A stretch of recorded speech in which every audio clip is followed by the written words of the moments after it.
Appu and the rope. Once upon a time, in a small town in India, there lived a gentle elephant named Appu. Appu was strong, tall and majestic, with big ears that flapped like fans, and a trunk that could lift heavy logs with ease. Appu belonged to a kind trainer who took good care of him. During the day, Appu helped move wood, carried children on his back for little rides, and brought joy to everyone who saw him. At night, when it was time to rest, his trainer would tie a thin rope loosely around one of Appu's legs and fasten it to a small wooden peg in the ground. Now this rope was so weak that Appu could have easily broken free. One pull, and he could have walked anywhere he liked. But Appu never tried. He simply stood there, calm and still, waiting for morning. One evening, a little boy saw Appu standing quietly with the rope around his leg. The boy was puzzled.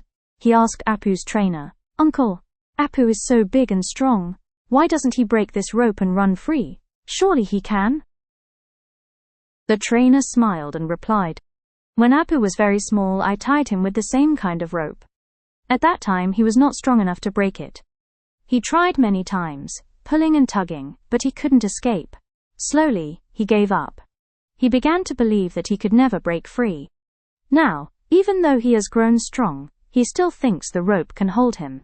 That is why he never tries." The boy looked at Appu sadly. "So Appu doesn't know his own strength?" The trainer nodded. "Yes, his mind is tied, not his body."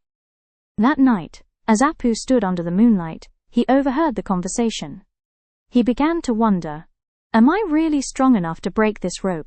All these years I thought I couldn't, but what if I can?" With courage rising in his heart, Appu tugged at the rope.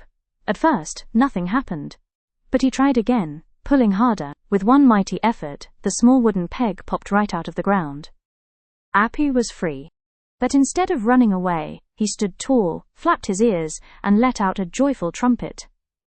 He realized the truth. The rope had never been his prison. His own belief had. From that day on, Appu no longer felt small or weak.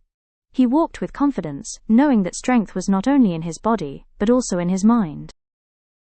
Moral of the story: sometimes the things that hold us back are not real chains, but old doubts and fears we carry in our minds. Like Appu, we must believe in ourselves, try again, and discover our true strength.